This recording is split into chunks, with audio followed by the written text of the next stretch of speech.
Assalamualaikum warahmatullahi wabarakatuh. Halo semuanya, apa kabar?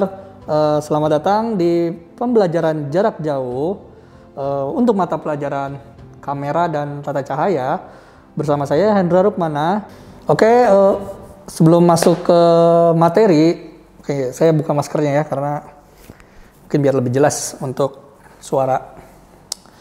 Oke, sebelum kita masuk ke teknis dan pembahasan yang lebih dalam lagi tentang kamera, ada baiknya sebagai seorang pemula itu mengenali fungsi dan fisik dari kamera yang akan digunakan. Untuk contoh di sini, saya punya kamera Panasonic AVC HD, atau ini bisa dibilang kamera yang sudah standar broadcast ya untuk siaran televisi ya. Kita mengambil contoh kamera ini ya, karena kamera yang digunakan di pembelajaran di SMK Cakrabuana adalah tipe Panasonic AVC HD. Pertama yang perlu kalian ketahui adalah fungsi atau fisiknya dulu. Fisiknya, jadi kalau kalian belum mengenali fisik atau alat kamera yang akan kalian gunakan, kalian gak usah jauh mikir untuk yang lain-lain dulu, tapi kenalin dulu fisiknya dan fungsinya, tombol-tombol serta kegunaan-kegunaannya. Oke, pertama kita perkenalan dulu dengan kamera ini. Dia memiliki beberapa part ya, bagian ya, yang secara general atau secara umum menjadi fungsi utama atau part utamanya di sebuah kamera. Di sini pertama adalah baterai ya. Di belakang itu baterai. Nanti ada detailnya untuk bagian baterai ada di belakang. Di belakangnya lagi ada konektor untuk audio atau mic eksternal.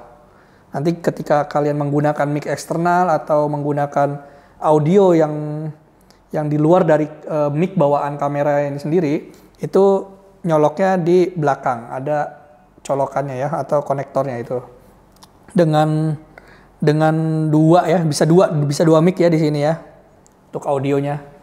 Lanjut bisa di bagian tengahnya nih, bagian tengah ini ada beberapa konektor. Ini untuk biasanya untuk penyambungan ke monitor ya, untuk ke monitor, untuk ke LCD ya. Ya biasanya nih kalau ini masih pakai namanya yang 3 kabel itu ya, yang warna kuning, hitam, merah kalau nggak salah ya, yang 3 kabel itu RCD namanya, kabel RCD. Mungkin untuk kamera-kamera yang terbaru yang sekarang sudah ada kabel HDMI. Nah, oke, lanjut ke bagian depan. Jadi bagian depannya ini ada lensa ya, lensanya. Tapi kayaknya untuk jenis kamera ini dia lensanya full otomatis, tidak bisa menggunakan manual karena tidak ada untuk fokus, ring fokusnya tidak ada yang bisa kalian gunakan untuk mengatur fokus secara manual. Jadi di sini lebih auto ya. Di sini juga ada seperti alat untuk mengoperasikan kamera. Di sini ada tombol servo namanya. Servo ini fungsinya untuk zoom in, zoom out secara otomatis. Jadi kalian tangan masuk sini, zoom in, zoom out. Tombol on off dan tombol shutternya ada di bagian sini. Jadi memang fungsi tangan kalian masuk dan tombol on off-nya ada di sini, shutter on off ada di sini untuk merekam. Oke, lanjutnya ini setelah bagian depan lensa, ini bagian atasnya ini adalah namanya viewfinder ya, viewfinder. Jadi kalian bisa memakai viewfinder ini ataupun viewfinder yang di bawah. Jadi ada dua viewfinder.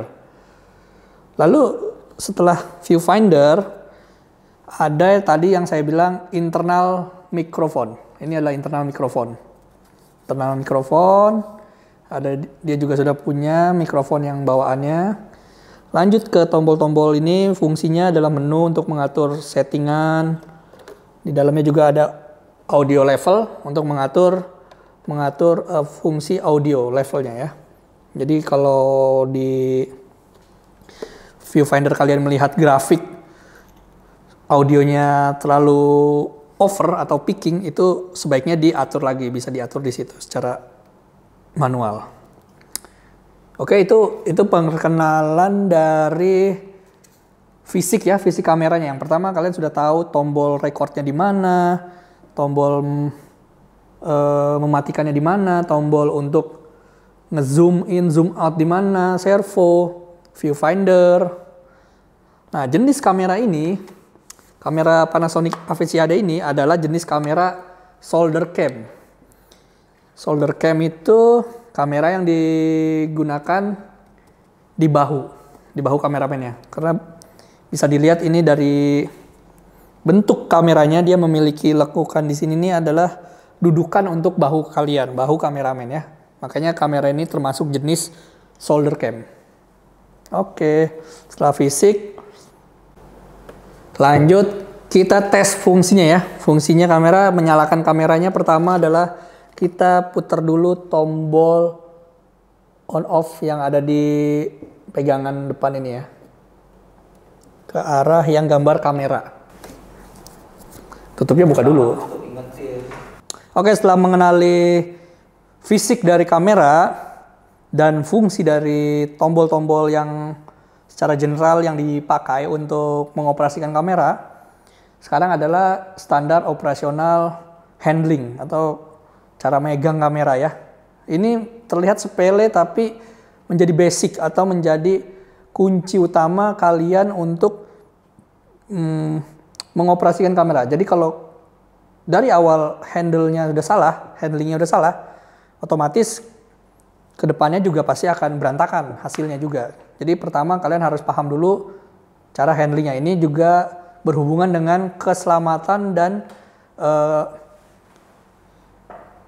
untuk keselamatan alat lah ya, untuk keselamatan alat. Jadi alatnya tidak gampang rusak atau tidak terjadi error, human error.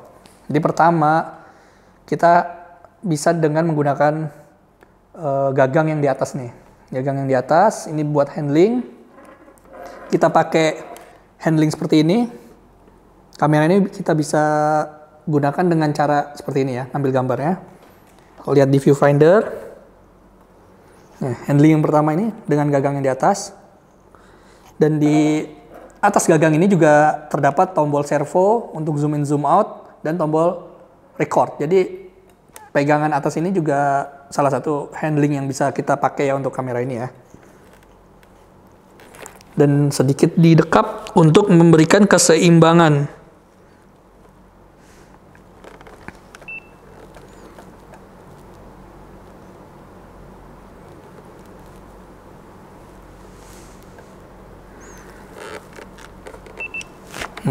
Itu handling yang pertama.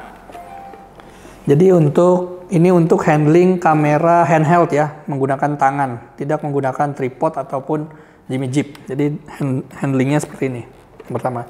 Yang kedua, kita handling dengan cara solder.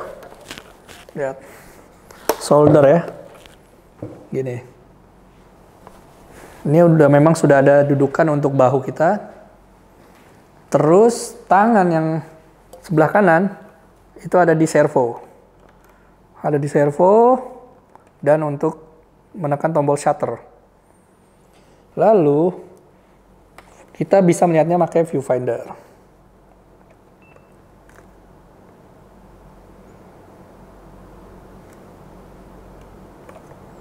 Oke ya. Gini ya. Tempelkan kepala kalian ke bodi kamera. Itu juga jadi untuk menambah keseimbangan dari kamera kalian. Jadi kameranya nggak akan goyang-goyang ketika kalian ngambil gambar. Seperti ini ya. Karena jenis kamera ini termasuk kamera shoulder cam.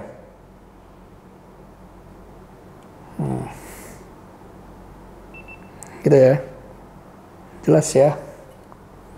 Oke.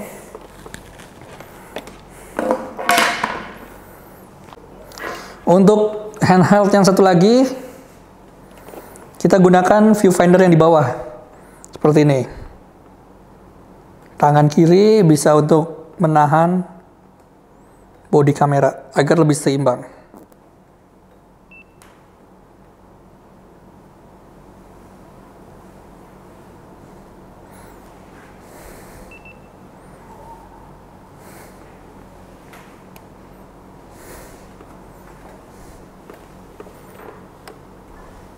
Oke, itu cara handling ya. Jadi jangan sembarangan untuk memegang kamera, itu ada aturannya. Jadi nggak asal ambil, nggak asal taruh, nggak asal bawa tenteng gitu. Nah, ketika kalian membawa carrying kamera pun, usahakan lensanya sudah tertutup, viewfinder ke bawahin, lalu digantung di bahu kalian dengan seperti ini, carrying kamera ya. Ketika membawa kamera ini dalam kondisi sedang tidak syuting ya, lebih safety, tangannya untuk menghalau seimbang. Usahakan kamera ini kalian jaga sebaik-baiknya, karena tanggung jawab seorang kameramen itu adalah menjaga alatnya sampai selesai dia syuting. Semua alat tidak ada kendala, tidak ada trouble. Itu adalah tugas dari kameramen, seorang kameramen. Oke, untuk seorang kameramen itu adalah perwakilan dari penonton yang ada di rumah atau yang menyaksikan video kalian. Jadi ketika apa yang ditangkap oleh kamera atau lensa kamera kalian itu adalah apa yang mereka tonton gitu. Jadi ketika kalian sedang mengambil objek di sebelah kiri, tiba-tiba ada kejadian menarik di sebelah kanan, kalian langsung lakukan pergerakan menggeser kamera ke kanan atau yang disebut pan right, seperti itu. Nah, sebaliknya kalau bergerak ke sebelah kiri, kamera itu disebut pan left, gitu ya. Itu pergerakan dasar kamera. Lalu ketika ada sesuatu objek yang menarik di atas atau ada burung yang sedang berkicau di pohon, kita lakukan pergerakan kamera ke atas atau yang disebut tilt up. Sebaliknya, ketika kamera ingin memberikan gambaran yang ada di tanah, kita lakukan pergerakan tilt down. Nah, itu adalah sebagian basic pergerakan kamera ya. Tilt up, tilt down, pan right, pan left.